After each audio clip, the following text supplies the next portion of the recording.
All good in the back. All right. Thumbs up. So, Coach, whenever you're ready. Again, happy for our team. Get back and win a game. Felt good for them. Enjoyed it. Get that feeling back. Learn some of the things you have to do. Again, still got to, always want to play better. But guys played hard. Did what they had to do. Situations, not tough circumstances as far as conditions, but everybody's got the same conditions. To me, that's what makes football unique. You could be in 6 foot of snow in Buffalo right now. You could be somewhere else in a rainstorm or a snowstorm, and that's what makes football a unique sport and changes games based off of that. So it was good job by our guys. Watching the film defense, I thought we did a really nice job in the game. They had one drive there that they had some formations and some motions that got us out of whack, and then we made adjustments and did a really nice job. The rest of the game held them pretty much in check everywhere, controlling the line of scrimmage, getting off the field on third down, doing a really nice job. Kicking game was we didn't hit some field goals, which is tough conditions. Slipped on one and the others. Made a couple. Kickoffs were solid. Had one coverage. We had a guy missed a tackle and then he bounced out and got to the 30. But I mean, not a big one. But we could have had it back. And I thought we did a nice job of catching punts. The wind and those shorter punts and ball being hard to kick farther. I thought we got up there and Moose got to the ball, which I think as punt returners, the number one thing you got to do is try to catch every ball as a punt returner. You never let that ball hit the ground because most of the time it's not good for you. You lose yardage or somebody gets hit with the ball, and thought that was critical. Did a nice job in that regard, doing those things. Thought offensively moved the ball. Unfortunately, had 3 turnovers, which is, you can't have. Had one at 11, one at 14, and one at 32 going in on drives. And 2 missed field goals, and had some opportunity on some points there that we wish we'd had some more and we're there to do it. And can't let that. Got to get that worked out. Make sure the ball security this week, and which we work on every week. But unfortunately, we had that there and didn't do what we needed to do. But at times threw the ball well. In some really tough conditions early. If you watch some of those passes early, where the ball was, we got some balls treated a little bit better and got them to where we could at least grip them and throw a spiral. There were some. You're pushing it with your hand, which sometimes you do. I've been in those cities. I grew up in that weather, and sometimes you have to. But guys made some catches, made some plays there, and then the running game as it got on better and better. And I thought as we went, one thing was uncharacteristic in the film as you watch some of the running game. Offensive line, we had a few mistakes here and there, but we got to do a better job at tight end right there. We had some issues there, just cut-off blocks and steal blocks. Runs could have really came out in some big-time situations that really would have helped us. But, as Dono's first game back, and he had a fumble, but he had a couple really nice catches. He's going to be a good player, and getting Blake back out there. Got to get a couple of those things ironed out and then get better. Get ready this week and go play a great LSU team. Questions?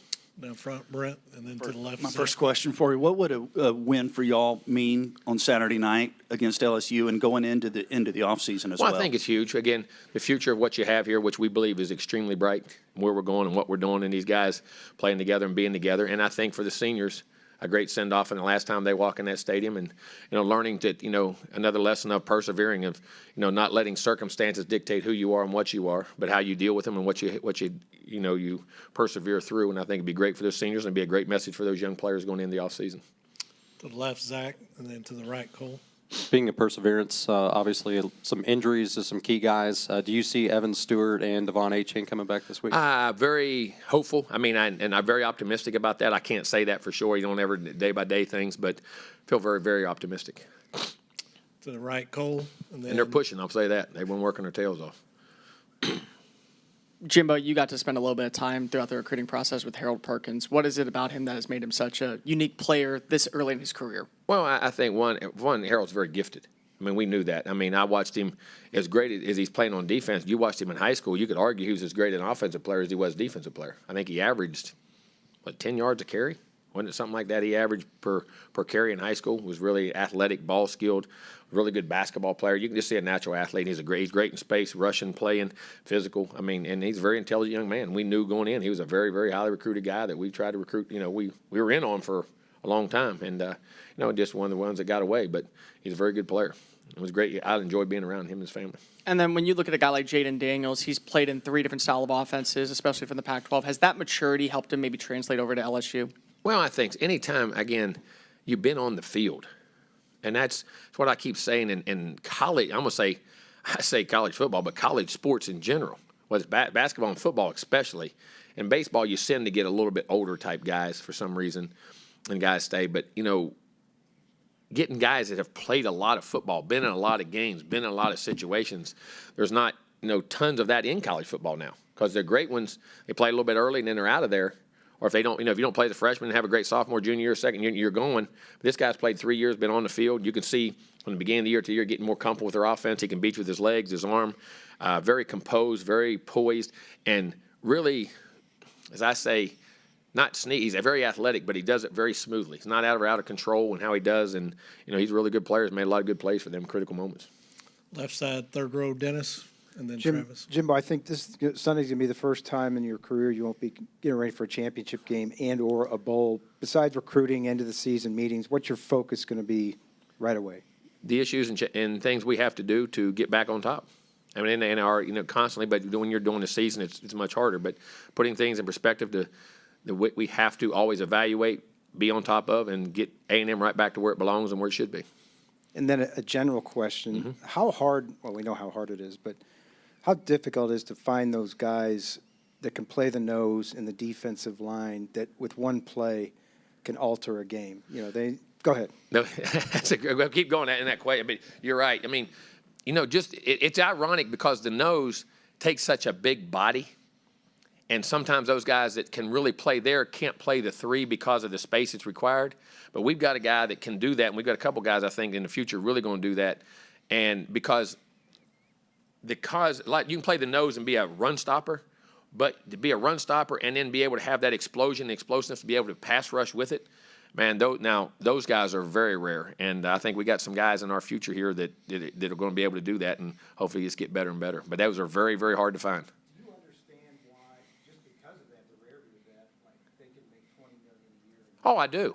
And if you, like I say, you look in the NFL now. It used to be the farther away from the ball you went, the more money you made.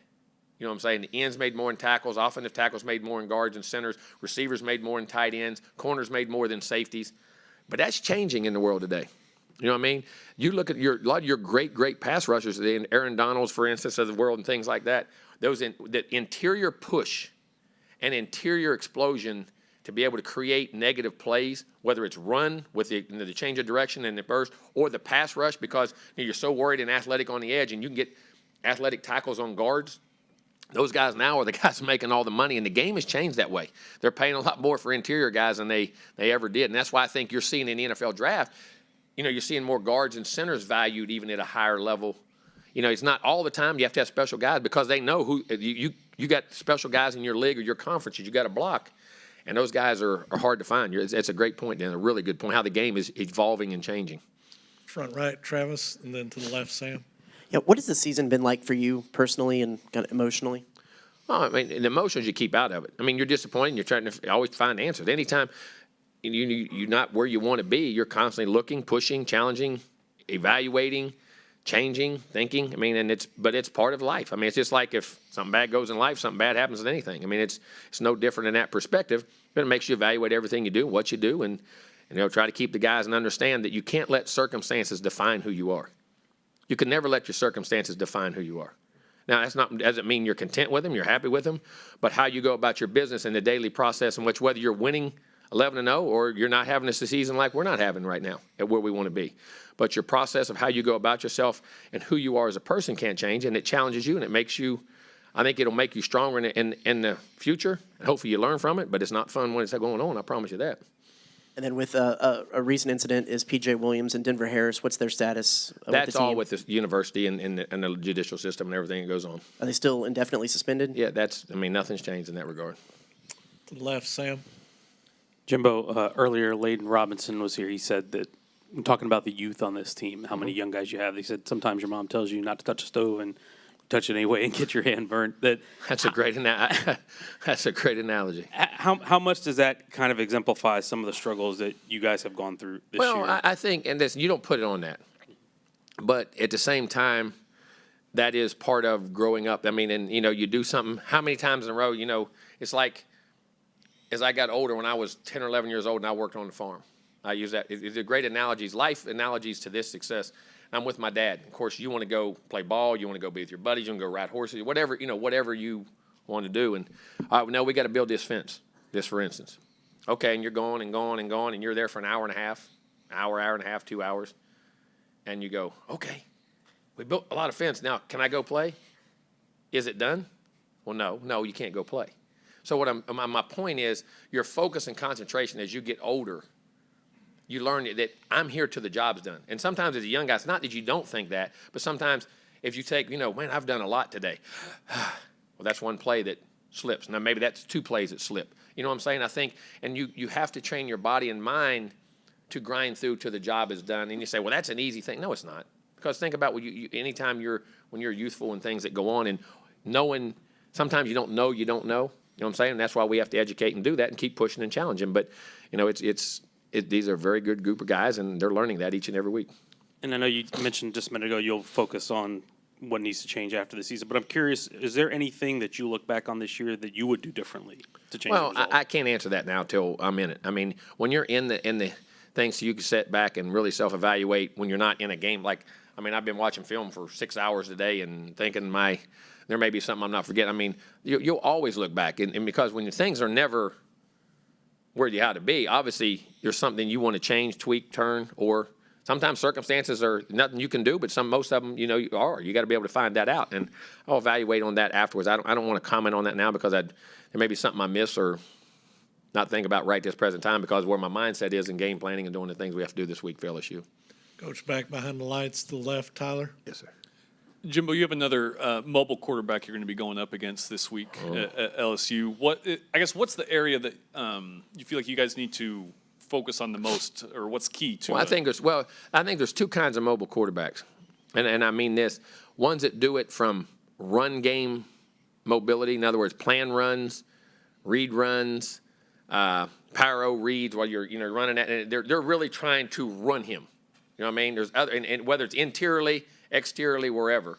There's others where he may just be an exterior runner, or there's others who are very athletic, and people don't ever think about this. In your drop back game, spreading the field for running quarterbacks is just as good. Like when you talk about 2-point plays, sometimes it's better to drop back and spread the field and let athletic guys find seams and to roll them out because at least you pin him on that side of the field. I think one thing about Daniels is that they do have quarterback runs where they plan and pull reads and read the end and have a lead blocker for him, but he also gets a lot of it in the passing game because you have to cover their wideouts are very good, and you can't, single cover, some they double or push guys back, and he does it scrambling. So, I think 2 things. We got to have edges set, got to have understanding the pressure in which you have set and the leverage on him, not only the back and the guy coming to leverage the ball. And I think in the pass rush, being disciplined that you do not rush upfield past the passer. And once you get to the same level, you collapse to the upfield shoulder, you press the inside number, and the inside the pocket, you push it, and you make sure you don't get and you feel like you're getting pushed real wide. You got to fight back, even and fight against pressure and fight back in to close the gaps. There's 2 different things in rush and leveraging the football out. And then offensively, kind of what's the key to have success against this LSU defense? Well, I think you got to be. You have balance.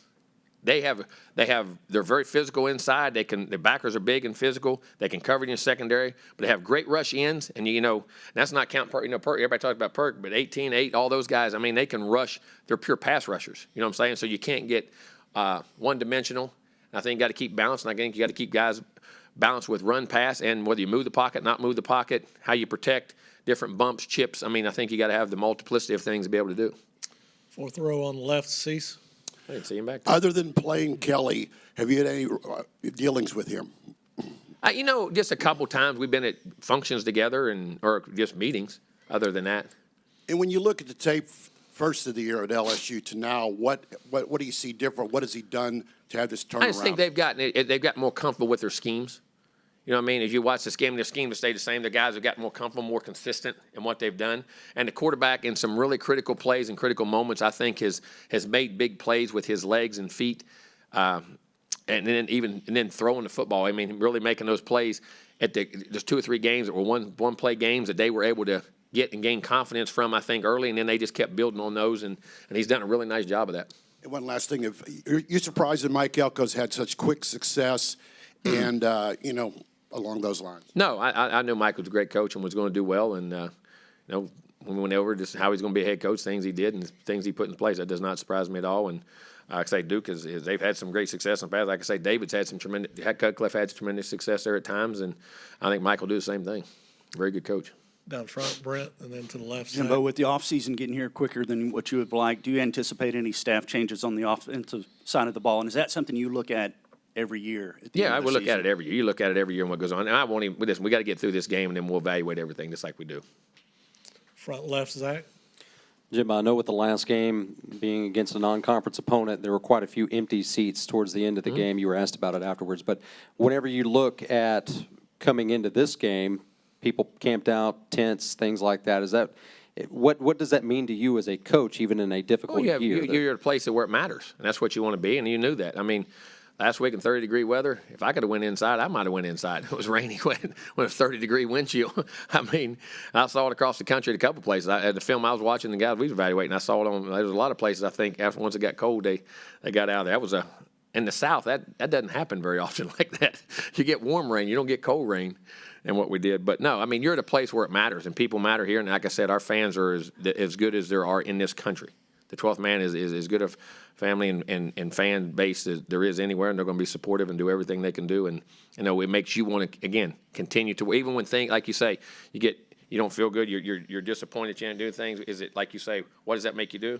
It makes you go out and to keep preparing, playing, and do your best because they deserve every ounce of energy you got to play your best. Down front right, Cole. Jimbo, when you look at Connor playing in the weather conditions last week, plus with him playing against an SEC defense before, multiple SEC defenses, did that give you an extra vote of confidence, not knowing what the weather conditions could be, and especially going up in the season finale? Well, it does. I mean, anytime you get more time on the field, you get experience, you get things that go on. We know he has a chance of being a tremendously very, very, very good player. What goes on with him. But he's a hard worker. He's got a great future ahead of him. He's got to eat up with ability, eat up with his mind, his toughness, his competitiveness, all those things. And the more time he gets, the better he gets. And he's a guy who loves ball, and he learns from things very well. All right, Coach. Thanks for your Thank you, time. guys. Appreciate it.